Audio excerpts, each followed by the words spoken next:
दोस्तों आज का टारगेट है बेलसर के किसानों से मिलने का। तो आज कोशिश करूंगा कि ज़्यादा से ज़्यादा किसान लोग से मिलूं, क्योंकि उधर मुझे पता चला है कि दो ऐसे और जगह हैं जहां मुझे जाना बहुत ज़रूरी है, क्योंकि वहां से मुझे ये पता चलेगा कि गेहूं एक्सपोर्ट कैसे होता है। कि गेहूं का एक्सपोर्ट भी ओपन हो चुका है, कुछ दिन के लिए बंद था गेहूँ का एक्सपोर्ट। तो अगर मैं वीरगंज जाता हूँ, वीरगंज इंडस्ट्रियल एरिया, तो मुझे नेपाल का आइडिया लगेगा, और अगर सिलीगुड़ी जाता हूँ तो मुझे बांग्लादेश का आइडिया लगेगा। तो इन दोनों जगह जाना भी बहुत ज़रूरी है, ताकि शायद मैं तो ये उम्मीद कर रहा हूँ कि ताकि वहाँ पे ज़्यादा रेट मिले मुझे, और ट्रांसपोर्टेशन कॉस्ट ज़्यादा पड़ेगा। तो ये भी देखना होगा कि कितना ट्रांसपोर्टेशन कॉस्ट है, उस हिसाब से ही काम करना होगा। चलिए आज आज का जो है वो शुरू करते हैं, और यहाँ के किसानों से हम मिलने चलते हैं। मैं फिर आज जल्दी आ गया हूँ। मुझे लगता है लोग रात में चूँकि बहुत लेट तक काम करते हैं, इसलिए सुबह में लेट से आते हैं। अब मैं स्थिति दिखाता हूँ। ये देखिए, आज मैं आया हूँ जारंग, रामपुर का ये चौर है। ये बेलसर का साउथ डायरेक्शन है। तो आज मैंने सोचा कि दिशा थोड़ा बदलता हूँ, इसलिए दक्षिण दिशा में आया हूँ मैं। अब मैं आपको दिखाता हूँ यहाँ की स्थिति। इससे बहुत कुछ समझ में आएगा आपको भी, मुझे भी आ रहा है। मैं बताता हूँ क्या क्या आ रहा है। ये देखिए, जहाँ जहाँ आपको भूसा का ढेर लग रहा है ना, यानी कि वो सब कटाई होके थ्रेसिंग उसी सब हो गया है। बाकी पूरा खेत खाली है, यानी कि कटाई लगभग पूरी हो चुकी है। कटाई ही नहीं, थ्रेसिंग भी पूरी हो चुकी है। एक दो खेत केवल बचा हुआ है, और उधर दूर आप देख रहे होगे। चलो उधर चलेंगे अभी।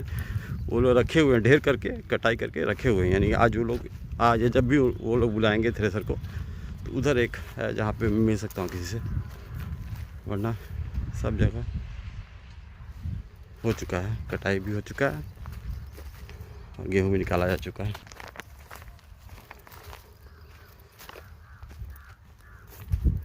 चलिए देखते हैं। अभी तो समय है, मुझे लगता है कि लोग आने में समय लगेगा ट्रैक्टर को, जो थ्रेसिंग करता है। एक कटाई करके रखा हुआ है।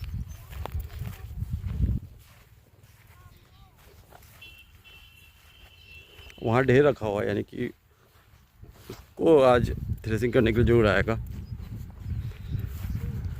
यहाँ दौनी बोलते हैं, दौनी करने के लिए जरूर आएगा। देखिए दूर दिखाता हूँ,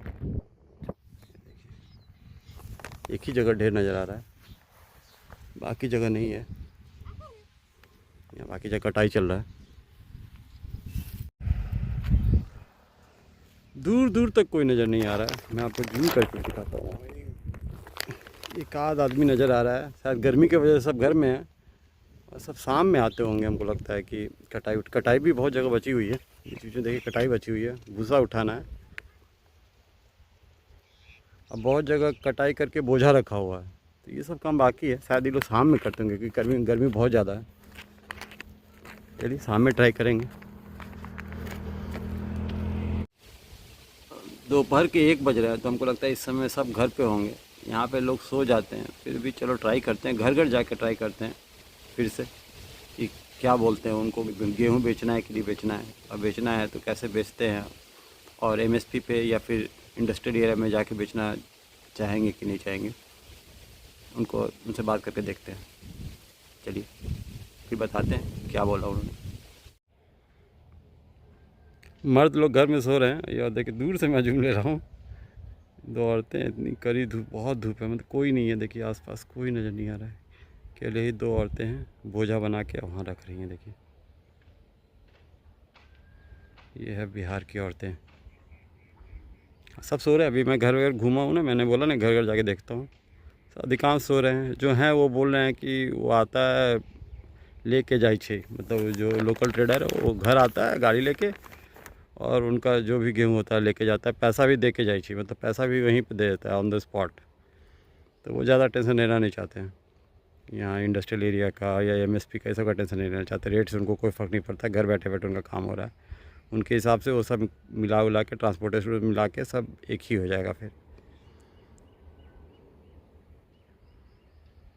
बोझा बन गया, आप लोग को लगता है वो सर पे रखेगी एक, और उसको वहाँ तक पहुँचाएगी। दूर वहाँ पे है, ये देखिए भूसा का गाड़ी है, वहाँ भूसा खा रहा है ट्रैक्टर में, बस। और उसके अलावा तो कुछ नज़र नहीं आ रहा। तो भाग गए हैं ऐसा लग रहा है गर्मी से। गर्मी को बर्दाश्त नहीं कर पाए तो भाग गए हैं वो। कोई नहीं है, देखिए काट उट के सब चले गए हैं।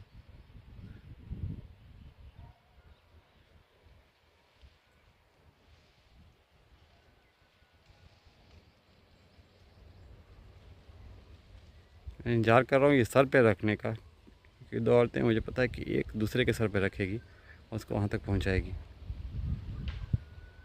बहुत तेज़ गर्मी है। तापमान तो नहीं बता पाऊँगा आपको, लेकिन बहुत गर्मी है। शाम में भी एक बार आके ट्राई करेंगे। पॉसिबिलिटी तो नहीं है, लेकिन हो सकता है कि आज संडे है इसलिए काम ना हो रहा हो, लेकिन मुझे नहीं लगता है। मैंने कभी नहीं देखा गांव में लोगों को संडे मनाते हुए, कोई फ़र्क नहीं पड़ता इनको संडे मंडे का।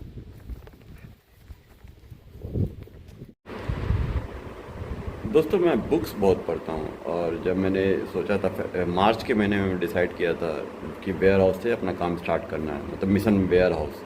तो पहला बुक मैंने ये पढ़ा, दिखाता हूँ, इकिगाई। बहुत कमाल की बुक है। बस इसमें मतलब आप टक्स समझोगे कि आखिर इस बुक में किस चीज़ के बारे में बताया गया है। तो बस इतना ही बताया गया है इसमें। सबसे इम्पोर्टेंट चीज़ है कि आपके लाइफ में हमेशा कोई ना कोई पर्पस होना चाहिए। मतलब आप ज़िंदगी जी रहे हो ना, तो आपको मालूम होना चाहिए कि हमको क्या करना है, और वो जो लक्ष्य है ना, जो भी आपका पर्पस है, जो भी आप डिसाइड कर रहे हो करने का, वो बहुत बड़ा होना चाहिए और हमेशा होना चाहिए। और इनका कहना है कि अगर आपके लाइफ में कुछ पर्पस है, कुछ लक्ष्य है, तो आप ज़्यादा दिन जियोगे। जापानी जैसे ही जीते हैं। तो आप पढ़ना ये बुक बहुत कमाल किया। फिर इसके बाद मैंने सेकंड बुक ये लिया, दिखाता हूँ। अभी ये आधा पढ़ा है मैंने, लीन स्टार्टअप। बहुत कमाल की बुक। आधा बुक मैंने कंप्लीट कर लिया है, और आधा बुक कंप्लीट हुआ ही था तब तक मैंने एक और मंगा लिया था, कि वो अभी पैक में ही है, 0 to 1। देखिए खोला भी नहीं हूँ, अभी रखा हूँ ताकि वो कंप्लीट होगा। लीन स्टार्टअप तो वो पढ़ूँगा। ये तो और कमाल की बुक है, मतलब मैं इसी बुक को फॉलो भी कर रहा हूँ। इस बुक में बात कर रहे हैं वो मिनिमम वेरिएबल प्रोडक्ट की है। मतलब जब भी आप कोई धंधा करने जा रहे हो, कोई बिज़नेस करने जा रहे हो, प्लीज़ पढ़ना ये। अगर आप करने जा रहे हो तो लीन स्टार्टअप, मतलब इसमें ये बताया कि आपको एकदम मिनिमम से स्टार्ट करना चाहिए, और उससे क्या होगा कि आपको सब कुछ समझ में आ जाएगा, और आपके लिए वो काम बना है कि नहीं बना है ये भी बहुत कुछ आपको समझ में आ जाएगा। तो आपका चाहे प्रोजेक्ट कितना ही बड़ा हो, उसको एकदम मिनिमम लेवल पे स्टार्ट करना चाहिए। और बहुत कुछ है जो इस बुक में है, मैं ठीक से आपको बता नहीं पा रहा हूँ, लेकिन आप प्लीज़ इस बुक को पढ़ना अगर आप कुछ भी नया करने जा रहे हो तो। लीन स्टार्टअप। चलिए अब शाम हो गया है, चलते हैं, देखते हैं कि अभी काम कर रहे हैं कि नहीं किसान लोग, क्योंकि मेरा अनुमान है कि शाम में वो लोग करते होंगे थ्रेसिंग। जो वहाँ पे मैंने आपको दिखाया कि वो लोग काट के रखे हुए हैं, लेकिन थ्रेसर का इंतजार कर रहे हैं शायद। तो चलिए अभी कर रहे हैं कि नहीं कर रहे हैं वो काम, वो देखते हैं। देखिए अगर मेरे वीडियोस को आप शुरू से देखोगे, जितना वीडियोस अभी तक इस सीरीज़ में मैंने बनाया है, तो एक काम तो सॉलिड निकल के आ रहा है कि अगर आप बिहार के हो और किसी भी ब्लॉक के हो, कहीं से भी किसी भी ज़िले से हो, आप ट्रेडिंग तो आराम से कर सकते हो। यहाँ पे देखिए, यहाँ मैं एकदम देख रहा हूँ स्पष्ट कि रेट का डिफरेंस है। जो ट्रेडर्स, लोकल ट्रेडर्स है, वो अच्छा कमा रहे हैं। 100 रुपये क्विंटल तो ज़रूर कमा रहे होंगे, सबको दे दा के। मतलब जितना एक्सपेंसेस होता है, मिसलेनियस जितना भी खर्चा होता है, सबको ऐड करके फाइनली वो 100 रुपये तो पक्का कमा लेते होंगे। क्योंकि देखिए आपको कुछ करना नहीं है, एक गाड़ी लेना है और उसके बाद हर किसान से के पास जाके, वो पहले से कांटेक्ट आपके पास हो तो अच्छा है, क्योंकि आप लोकल होंगे तो आपको सब कांटेक्ट होगा। तो उनसे बात करके आपको गाड़ी में डालना है। अब आपकी जितनी भी क्षमता हो, 10 टन की क्षमता हो, पिकअप की क्षमता हो, जितनी भी क्षमता हो, लेके, और आपको आपका जो इंडस्ट्रियल एरिया होगा आपके ज़िले में, वहाँ जाके पहले से बात कर लीजिए। मुझे लगता है कोई भी तैयार हो जाएगा। अब मेरे केस में देख लीजिए, 2400 का रेट मिला है। यहाँ लोकल ट्रेडर 2200 में बेच रहे हैं। ये 200 का सीधे फ़र्क है। 100 रुपये आपको वहाँ ले जाने में लगेगा, समझ लीजिए क्विंटल का खर्चा, तो 100 रुपये तो आपको बचेगा ही। एक काम तो पक्का निकल के आ रहा है। अब देखिए मुझे करना नहीं है ट्रेडिंग, इसलिए मैं ये नहीं ट्राई करने वाला हूँ। मेरा टारगेट है वेयर हाउस, तो अब मैं दूसरा काम में लगूँगा।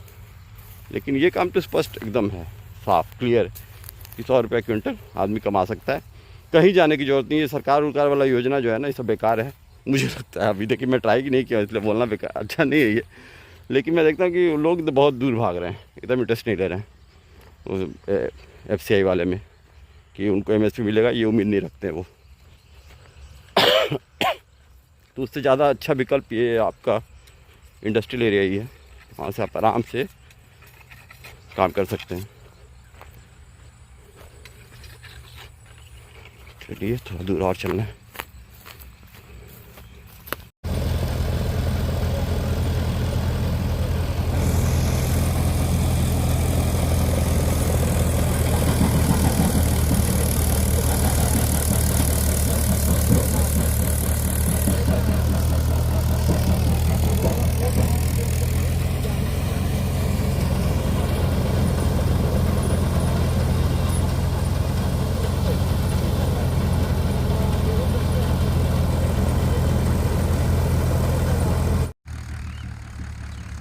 देखिए मेरा अनुमान सही था। देखिए अभी कर रहे हैं, एक तो मिला कम से कम, आगे भी जाके देखते हैं कि और कोई कर रहा है कि नहीं। चलिए पहले इनसे बात कर लेते हैं, फिर आगे बढ़ेंगे। पीछे देखिए मेरे गांव की नदी है, बाया नदी। चलिए देखिए मैं अब क्या कर रहा हूँ ना, केवल लोगों को व्हाट्सएप ग्रुप में शामिल कर रहा हूँ, सैंपल वैम्पल नहीं ले रहा हूँ, क्योंकि मैं देख रहा हूँ, चेक कर रहा हूँ, देख रहा हूँ क्वालिटी लगभग सबकी अच्छी है यहाँ पे। तो केवल उनको व्हाट्सएप ग्रुप में शामिल कर रहा हूँ, उनको बोल रहा हूँ वो चेक करते रहिएगा, आपको सब पता चलता रहेगा कि कहाँ बेचना है, किस रेट में मिल रहा है, सब कुछ आपको पता चलेगा। शाम के समय कम से कम लोग दिख रहे हैं, दूर एक दिख रहा है, वहीं चलते हैं, बहुत दूर है, चलते हैं वहाँ पे, देखते हैं, उनको भी बताते हैं, उनको भी जोड़ते हैं।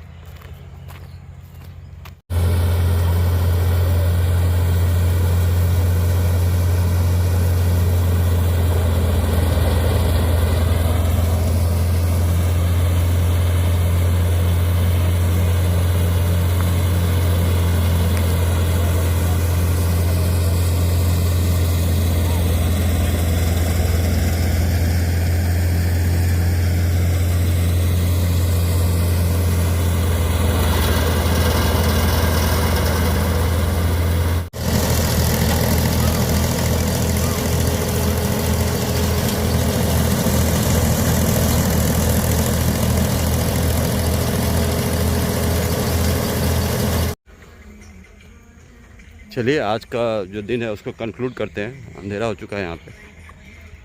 अब कल का जो शेड्यूल है ना उसको थोड़ा बदलना होगा। अब देखिए ऐसे भी वेयर हाउस के लिए किसके लिए रखना है ये तो समझ में आ रहा है, जो इंडस्ट्रियल एरिया वाले जितने लोग हैं उनको जरूर। अभी तो 2 ही जगह मैं घूमा हूँ, अभी बहुत सारी जगह बाकी है। जैसे मैंने आपको बताया वो नेपाल के लिए वीरगंज, और आपका सिलीगुड़ी बांग्लादेश के लिए, और भी बहुत सारी जगह हैं। तो मतलब ये स्पष्ट है कि इनको आपको गेहूं की कमी है, जितनी इंडस्ट्रीज़ हैं उनको, तो उनको हमेशा रेगुलर सप्लाई चाहिए होता है जितने भी इंडस्ट्रीज़ होते हैं, क्योंकि अभी तो सीजन है, अभी वो ख़रीद लेंगे, बाद में क्या करेंगे, और बाद में महंगा भी हो जाता है। जैसे देखिएगा जैसे दिन पर दिन गुजरेगा, जैसे दिन गुजरेगा वैसे गेहूँ महंगा होता है। 2800 तक चला जाएगा ये, तो वो चाहते हैं कि इसी रेट, कम रेट में ही ख़रीद के कहीं स्टोर कर लें। तो ये तो एकदम स्पष्ट है कि कोई दिक्कत नहीं है। मैं इसीलिए कर भी रहा था, मैंने बताया ना, मैं मिनिमम से एकदम देखना चाह रहा था करके कि है कि नहीं वो लोग जो वेयर हाउस ढूंढ रहे हैं। अब बैंक भी जाऊंगा तो वो भी पूछेंगे, तो उनको भी स्पष्ट बता पाऊंगा कि हाँ देखिए मैंने ये वर्कआउट किया है, ये बहुत ज़रूरी था। अब जैसे मेंबर्स को मैं जोड़ता रहूँगा डेली, ऐसे घूमूंगा, वही बोल रहा था मैं, शेड्यूल शायद बदलना होगा कि दोपहर में कोई नहीं आता है, या अर्ली मॉर्निंग आएगा या शाम में आएगा, तो उस हिसाब से अपना प्लान बनाना होगा और उस हिसाब से निकलना होगा और मेंबर्स को जोड़ना होगा।